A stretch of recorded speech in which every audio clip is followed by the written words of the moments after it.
thank each and every one of you for coming out tonight. For those of you who don't know me, my name is Amber Grant. I am the writer and director of With Friends Like These. This is placed in 1969 in a mental asylum where the patients exhibit mental disorders that are common but are often overlooked in society. A few points of audience etiquette. Please silence your cell phones, no use of flash photography. Make sure these aisleways are clear, and please keep in mind that everything you do can be heard and seen by the actors on stage. And please keep in mind that these are not professional actors. Their only payment is your applause, so please pay them well.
It starts the same way every day. I get up, I go on my morning jog, grab a cup of coffee, and kiss my wife goodbye before heading to the Chicago Institute of the Mentally Insane, where I'm head psychiatrist, Dr. Patrick Fleming, graduate of the Chicago Institute of Medicine, specializing in the more needed patients. I just usually talk with my patients before discussing any further treatment. And that's where it all starts and ends, the talking. My memory is fading, and that's all I remember. My health is fine. My wife thinks nothing of it. Civilly overworked, Patrick. You haven't been sleeping, you're always running about. You're far too focused on these patients of yours. But it's my job, Susan. I know what's right. I know, but sometimes you have to think of yourself first. There are plenty of other doctors in the institution. I'm sure they can handle these patients. Not like I can. The other doctors can't help the patients like I can. They shove pills down their throat, make them feel like they're going insane. You just talk to them like they're lunatics. What are you writing down? Oh, nothing, Patrick, just a few notes. Can you tell me about the girl? Which one? The one you met the other day by the gardens. Oh, Rebecca Walker. She's interesting. How so? Excuse me, may I have a moment of your time? Busy. It'll only be a moment. I said I'm busy. Busy with what exactly? Your hands are bleeding, you have to mine the thorns. Ripping up the weeds, ripping up all of the weeds. The weeds? You mean roses? All of the weeds, all of them. You're Rebecca, right? Rebecca Walker. I'm Dr. Patrick Fleming. I know who you are. So you must be friends with some of the other patients. No, no friends. Everyone knows who you are, Doctor. You know they say it's a beautiful garden when it's not torn to shreds. These flowers, they are bothering me, so I'm getting rid of them. Rip up the weeds, rip them all of the ground, one by one. Why are they bothering you? I don't want anything to outshine me, Fleming. I don't want there to be anything more beautiful than me. You're afraid a few roses might outshine you. Might I remind you they're only plants? Do you know what I was before I was sent here? I was the star in my town. Everyone adored me. Most popular girl in school, married to our high school sweetheart. Mother of two of the best boys anyone could ask for. Everyone knew exactly who I was. Rebecca Walker. I always had to be the it girl. Now look at me, I'm nothing but a mess. That's not true. Why don't you tell me a little bit more about your story? My parents never understood what was wrong with me. They just assumed I was a problem child who enjoyed getting attention by throwing tantrums and moping around. And my husband contributed my disorder just to being a woman. After he got me pregnant, I was stuck in an old hick town that I had dreamed of getting out of. I had to take care of my two boys while he was off at work or wherever he was half the time. And your husband never looked forward into giving you any treatment? Half of the patients in this joint don't know that there's something wrong with them. They just assume that they're normal like everyone else, and I know the feeling. I started to believe my husband when he said there was nothing unusual about my rapid mood swings. It wasn't until the therapist started throwing words out like depressive and manic that I began to realize something was wrong with me. And you feel as if there's always a constant battle in your head? Some months I'm up, some months I'm down. It all depends, really.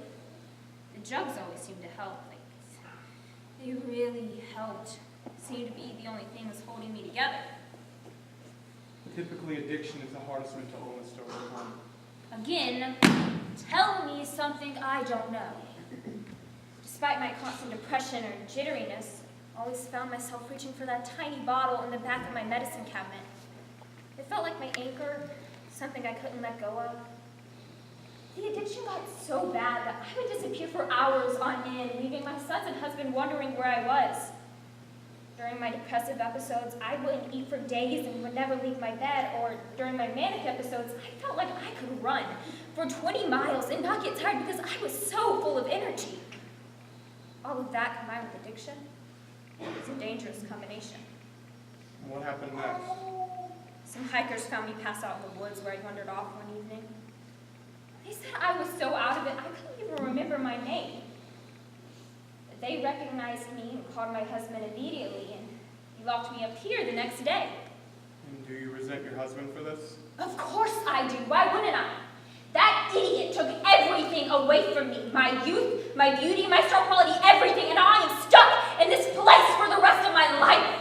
That's not true. I'm going to try to help you, Miss Walker. Why? There is no reason for you to help me. You are not my friend. But it's my job. Says who? Well, I told you my story. And you tell me yours. There's not much to my story. Yeah, you keep telling yourself that. Now, if you'll excuse me. Will we meet again, Miss Walker? Oh, I'm just counting down the second stop. So I suppose you didn't help her all that much. She's a difficult case. Some patients are harder to reach. She's just one of them. And how does that make you feel? Useless. At that moment, I only felt like I was making her condition worse. There are just some people you can't help, and there's nothing that you can do about that. I know that, but I refuse to give up on Miss Walker this quickly. Look at the time. I must be getting to work. Bye, Susan. Love you. Good night, Patrick. How's he doing, Parker? I'm telling you, Myers, it won't work. I've tried everything. He doesn't remember. And you've already tried explaining it to him? Yes, he just sits there half the time and stares off into the distance whenever I mention what happened before. Just keep trying. He's losing weight. He's not eating or sleeping. He's so focused on his patients, he seems to forget about everything else. It's a form of therapy for him. By helping them, he's helping himself. I'm sure everything will be all right. I hope you're right. I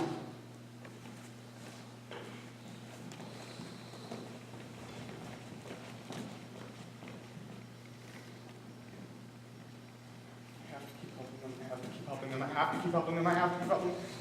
Oh, I'm so terribly sorry. How about next time you watch where you're going, Fleming? You do realize you could have seriously hurt me just then. No, I'm sorry. I should really watch where I'm going. I'm sorry. Don't touch me like that. Just shove your hands right back in your pockets where they belong, Doctor. I'm sorry, sir, but you should really keep your distance from me. You're Jane Beckett. The one and only. Are you here to insult me? Kick some dirt in my face like everyone else does. I'm sorry, I really can't. Control it. It's okay. It's nothing to be embarrassed about. What are you here for? I was actually on my way to see another patient of mine. A patient? From the way it looks, you can hardly even watch out for yourself. I'm sorry. It's okay. Your other personalities don't seem to like me that much. I'm just trying to look after myself. I can't afford to get hurt again. Don't take it personally. Why don't you tell me a little bit more about your past? Well, I have two personalities, if you can't tell already. Joelle, she showed up when I was about 5. My father, he wasn't the nicest man around. And Jennifer came when I was 12. My mother came to visit me here one day, and she just slashed out of nowhere and attacked her. Neither of my parents have visited since. So I'm guessing you've been here for a while. I'm not crazy. I'm not supposed to be in this place. Ever since I was 10, parents locked me up once they realized they couldn't handle me anymore. As if they even cared about me in the first place. 15 years in this place makes the mind pretty numb. I can imagine. But you've been here longer, right? Yes, I've been a doctor here for 15 years. I'm actually surprised I've never run into you before. And I usually just keep to myself. People don't like hanging around me for too long. Why's that? They hate me. All of them, and I hate them. Lack of company ensures no one goes against me. I obviously freak them out so they avoid me, but that's fine with me. I don't need anyone. I've always been alone. Always, but that's fine with me. I've never been good at making friends. Besides, with friends like these, I don't need anyone else.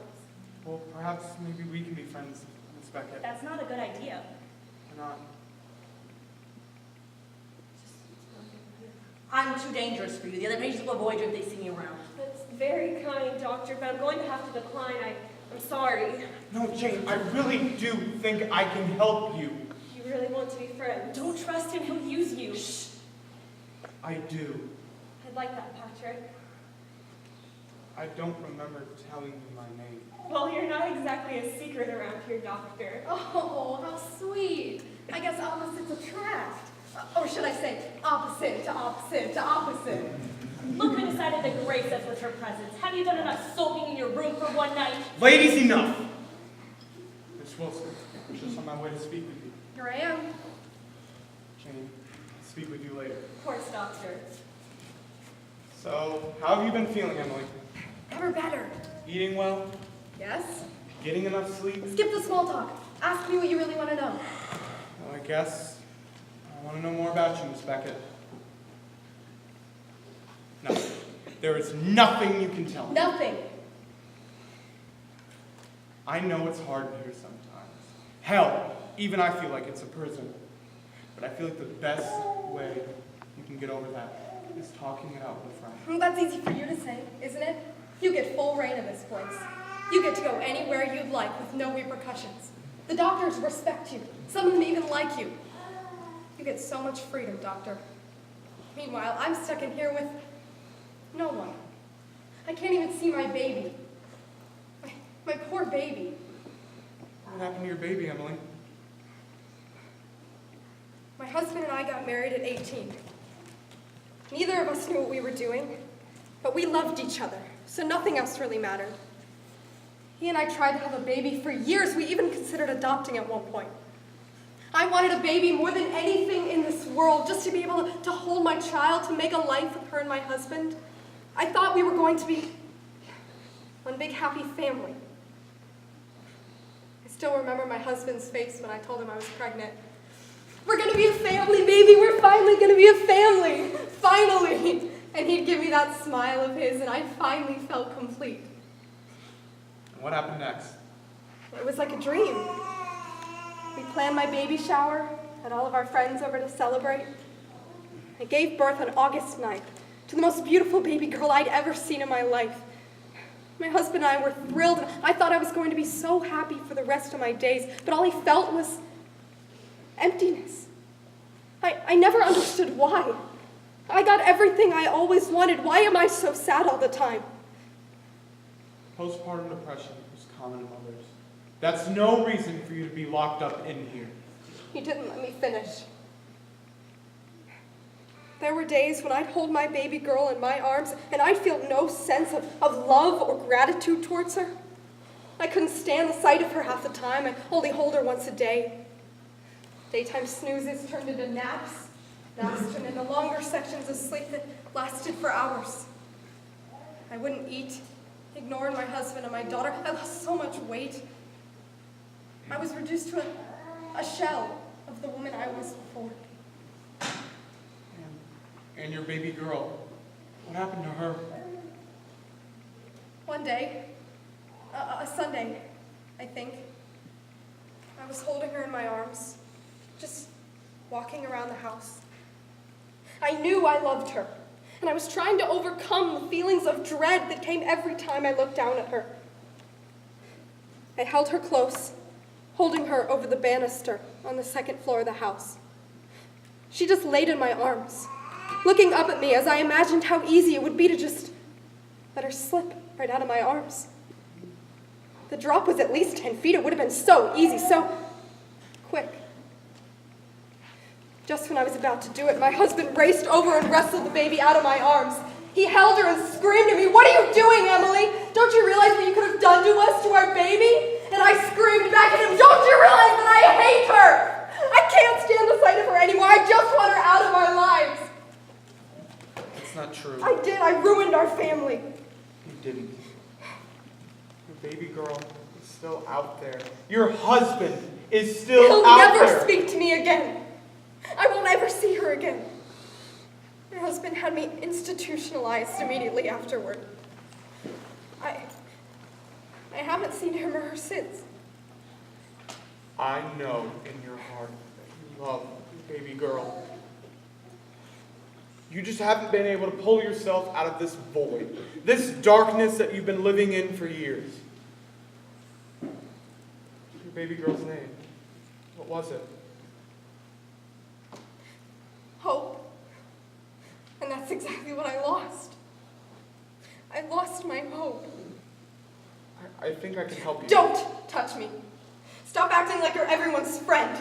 Stop acting like you're any less crazy than the rest of us in here. What are you talking about? You know exactly what I'm talking about, Fleming. Stop living inside your head. Take a moment to look at your reality. You're going to be stuck in this place forever. Emily, Miss Wilson, Whoa, wait! mister. No running in the halls. Dr. Myers, have you seen Miss Wilson, Emily? I haven't seen her. Have you been feeling all right, Patrick?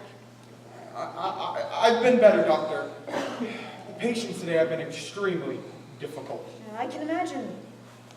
Perhaps you should go get some rest. Right. My wife's waiting on me. Yes. You should probably go check on your wife. Why are you talking to me like that, No Doctor? reason, Fleming. Now, run along. What's behind that door? A patient. May I see that? My patient, Fleming. Not yours. Don't bother trying to help this one. He's helpless. Nobody's helpless, Doctor. I trust that you're taking good care of him. Yes, Fleming. Now, your wife. Good night, Dr. Myers. Good night, Patrick. Stay out of trouble.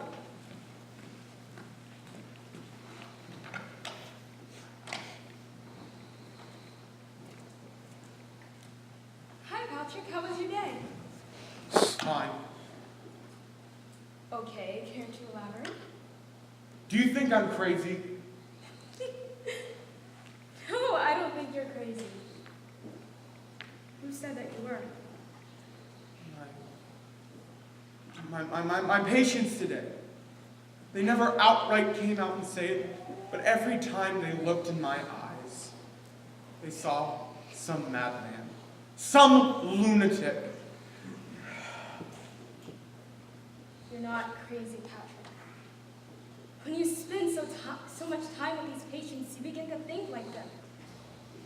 But you have to understand, they aren't insane. They're sick and they desperately need help. But you're helping them, right? Right. And that's all you need to think about.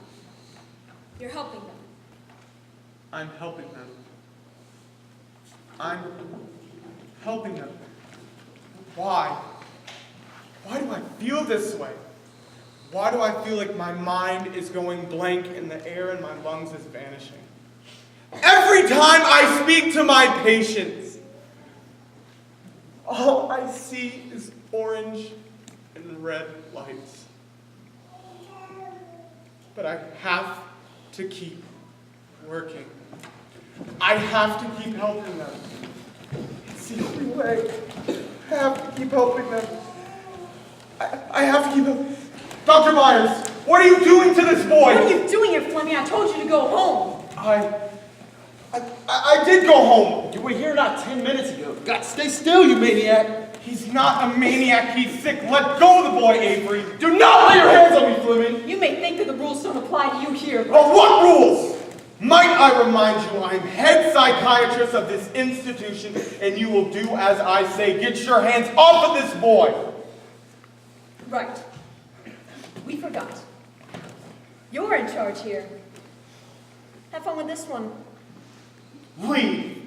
Be careful with them. Get up. Get up. What are you going to do? Burn the building down to the ground and fire fuse? I know what you are. I'm going to be your doctor now, Mr. Eli Fuller. Well, Mr. Fuller, the least you can do for me is stand up. You're my new doctor. What are you made out of? What am I made out of? Yeah, you'd be made out of all sorts of different things.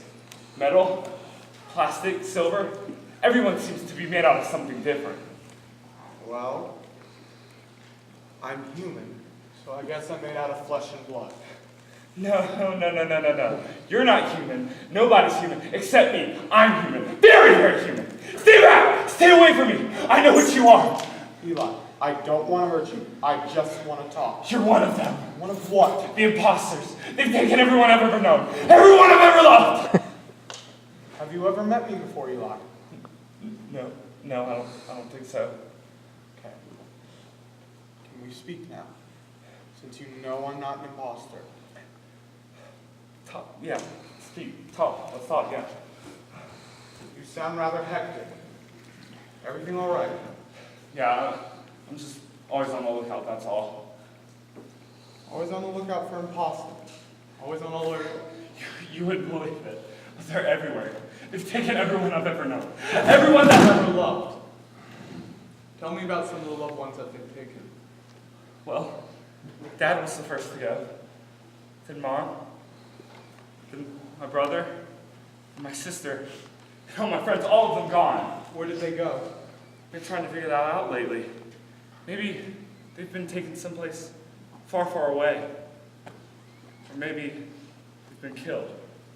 I don't know. Even Dr. Myers is an imposter. Everyone is. Everyone. I got into a bad car accident the day before they were taken. I think that's when everyone disappeared. I'm not sure. But when my dad came to pick me up, everyone was different.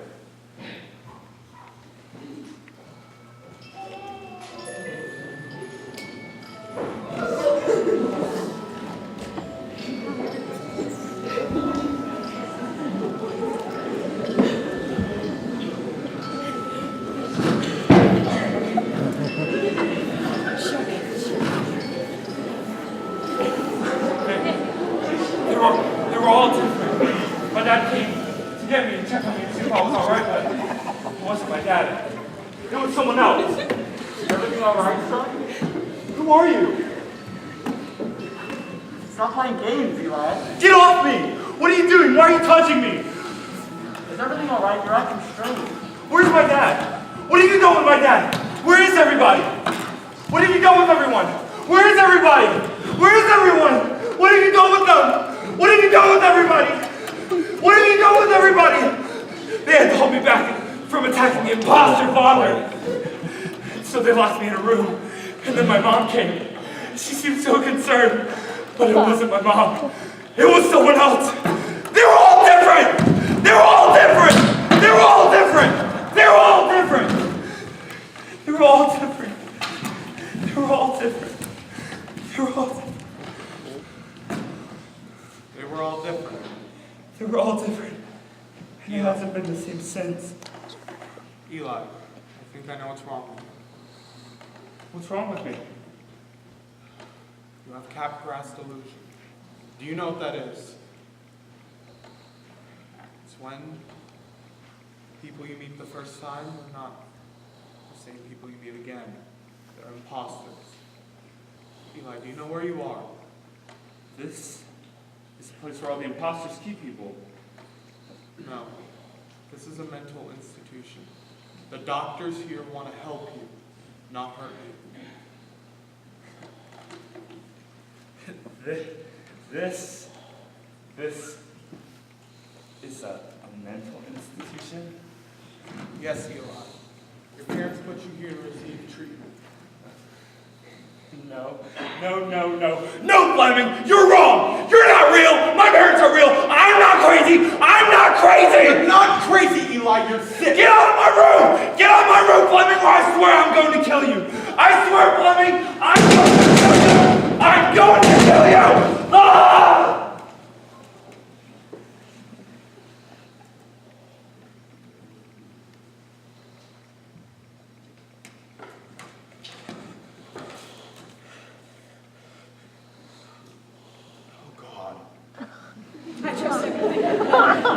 There's no need for your sarcasm.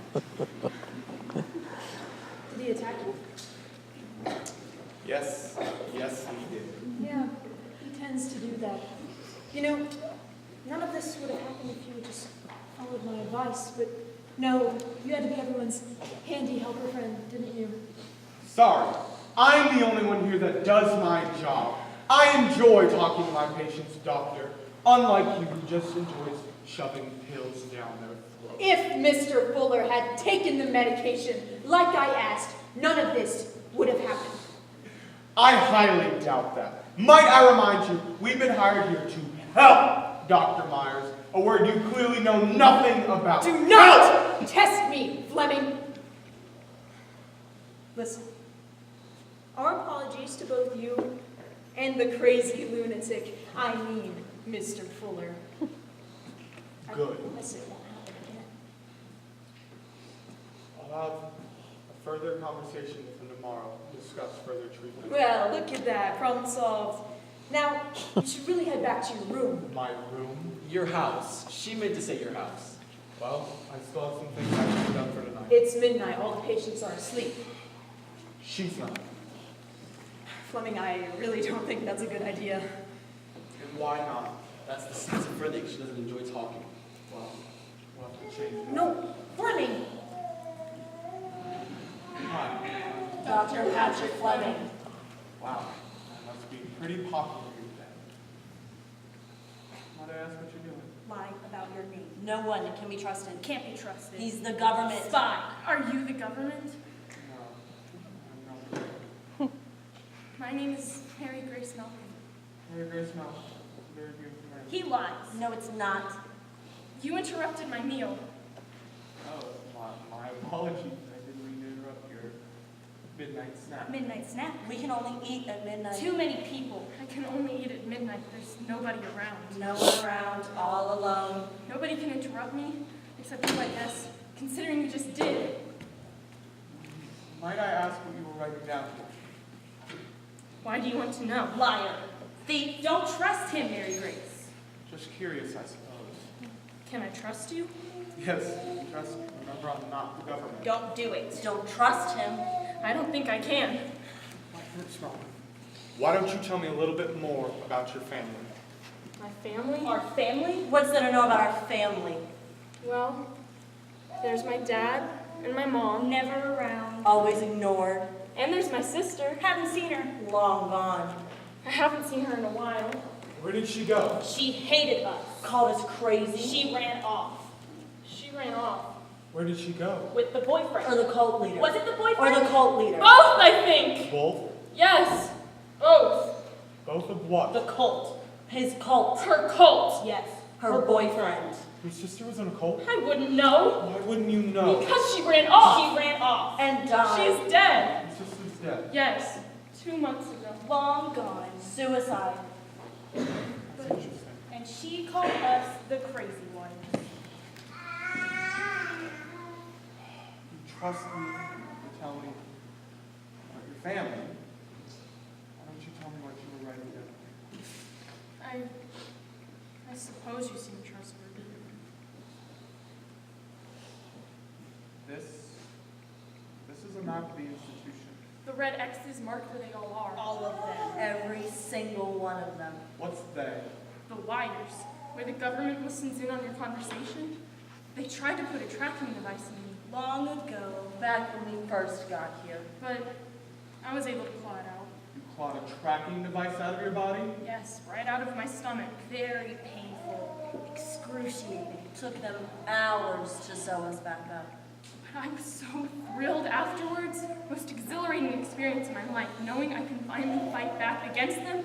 I know that they follow me everywhere. The cameras still watch us. They have eyes all around. But no track. But they can't track me down. I was speaking with somebody at the doctor, and they don't trust you. Here to explain why. They don't like me. None of them. Never. Did you do something to lose the doctor's trust? I was only 10 when it happened. Just a child. Didn't know what we were doing. My mom always knew I had problems. Everyone knew, but nobody cared. Not a single person. I went outside for my afternoon meeting with my voices. The school's been wired, Mary Grace. The whole entire school. Cameras everywhere. No one is safe anymore. Especially not you. They told me that the school's been compromised, and that the only way to ensure that they don't get me is to burn it down. Burn it down. Burn all of the wires. Did you burn it down? No, of course not. My teachers overheard my meeting, said I was mumbling to myself about how to start a fire, and they called my mom. She was very upset. So very disappointed in us. And to get rid of me, she sent me here, all alone with only the voices in my head. Mary Grace, what are the voices telling you now? Kill him. It would be so easy. Look at how pathetic he is. We could break him like a toothpick. Nothing important. I see. But I suppose you and me have a lot in common, right?